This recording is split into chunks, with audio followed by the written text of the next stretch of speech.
بسم اللہ الرحمن الرحیم نحمدہ ونصلی علی رسولہ الکریم۔ گزشتہ سبق میں ہم نے آیت نمبر 11 تک کر لی تھی۔ اب ہم مزید چند آیات کا ترجمہ اور تفسیر کریں گے۔ اعوذ باللہ من الشیطان الرجیم، بسم اللہ الرحمن الرحیم۔ ثم بعثناهم لنعلم أي الحزبين أحصى لما لبثوا أمدا نحن نقص عليك نبأهم بالحق إنهم فتية آمنوا بربهم وزدناهم هدى وربطنا على قلوبهم إذ قاموا فقالوا ربنا رب السماوات والأرض لن ندعو من دونه إلها لقد قلنا إذا شططا۔ صدق اللہ العظیم۔ گزشتہ آیت میں جو اس کا تھوڑا سا ریکیپ کرنا ضروری ہے، تو اللہ تعالیٰ نے ان کو جب وہ لوگ غار میں چلے گئے اور انہوں نے اللہ تعالیٰ سے دعا مانگی تو اللہ تعالیٰ نے ان کو سلا دیا، اور اللہ تعالیٰ نے انہیں بڑی گہری نیند سلایا، اور وہ کئی سال تک وہاں پر سوتے رہے۔ پھر اللہ تعالیٰ فرماتے ہیں کہ ثم بعثناہم، جہاں سے آج کا آیات شروع ہوئی ہیں، ہم نے پھر انہیں اٹھایا لنعلم، تاکہ ہم جان لیں ای الحزبین، کہ ان دونوں گروہوں میں سے کون سا گروہ جو ہے احصیٰ زیادہ بہتر شمار کرتا ہے لما لبثوا امدا، جتنی مدت کے وہ وہاں ٹھہرے رہے غار میں، اس مدت کو کتنا بہتر شمار کرتے ہیں۔ دونوں گروہوں میں سے دو گروہ کون ہیں؟ اصحاب کہف جو تھے، ان کی تعداد سے درکنار اس کے ان میں دو گروہ جو تھے وہ یہ تھے کہ جیسے ہوتا ہے نا کہ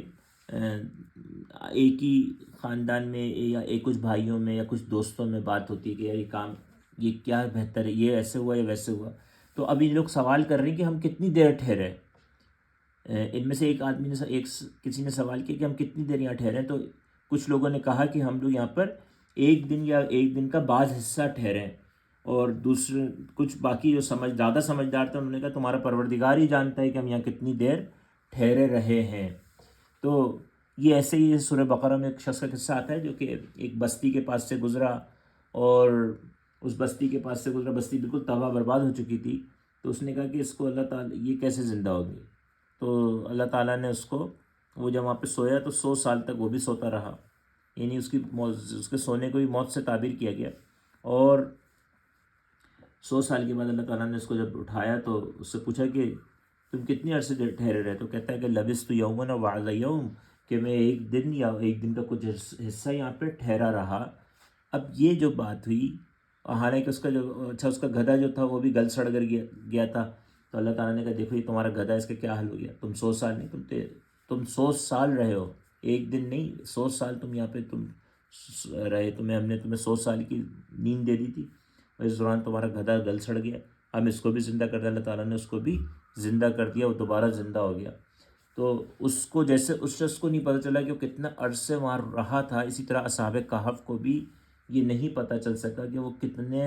وہ تو 3 صدیوں تک سوتے رہے اور ان کو اس کا اندازہ نہیں ہوا، اور وہ جب جاگے تو ان کے اندر ویسی بشاشت تھی، ان کی تھکاوٹ نکل گئی ہو اور ان کو بہت ہی مزیدار نیند آئی ہو، اور اب جو ہے وہ اس میں ان کو اندازہ نہیں ہو رہا کہ وہ کتنا عرصہ وہاں رکے ہیں، بس یہ اندازہ ہو رہا ہے کہ سوئے ہیں، کوئی کہہ رہا ہے آدھا دن سوئے ہیں، کوئی یا ایک دن سوئے ہیں، اور کوئی کہہ رہے کہ اللہ ہی جانتا ہے۔ تو آخر میں فیصلہ ہوا کہ اللہ ہی جانتا ہے، تمہارا پروردگار ہی جانتا ہے کہ ہم کتنا عرصے یہاں پہ ٹھہرے رہے ہیں۔ تو اللہ تعالیٰ فرماتے ہیں کہ اب یہاں سے آگے اس کا قصہ تفصیل سے شروع ہو رہا ہے۔ نحن نقص علیک نبأهم بالحق، تو اللہ تعالیٰ فرما رہے ہیں کہ نبی علیہ السلام ہم آپ کو بالکل ٹھیک قصہ ان کا سنائیں گے۔ انہم فتیۃ، وہ بے شک وہ کچھ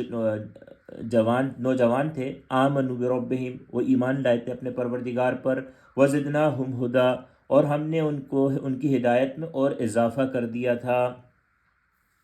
ہدایت تو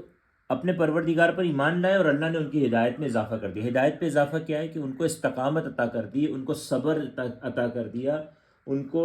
ان تمام حالات سے نبرد آزما ہونے کی توفیق عطا کر دی۔ وَرَبَطْنَا عَلَىٰ قُلُوبِهِمْ، اور اللہ تعالیٰ وہ اس کا ایک اور اسی کی تصریح آ رہی ہے کہ ہدایت میں ان کے اضافہ کیسے ہوا۔ وَرَبَطْنَا، ہم نے مضبوط کر دیا، عَلَىٰ قُلُوبِهِمْ، یعنی کہ ان کے دلوں کو، اِذْ قَامُوا، اچھا یہ کس موقع پہ ان کے خاص طور پہ دل کب مضبوط کیے گئے؟ جب بادشاہ نے ان کو دربار میں بلایا اور کہا کہ ان سے ان کی پیشی ہوئی اور ان کی سرزنش ہوئی، بادشاہ نے، جو کافر بادشاہ تھا، مشرک تھا، اس نے ان کی سرزنش کی کہ آپ نے یہ الگ معبود کیسے بنا لیا.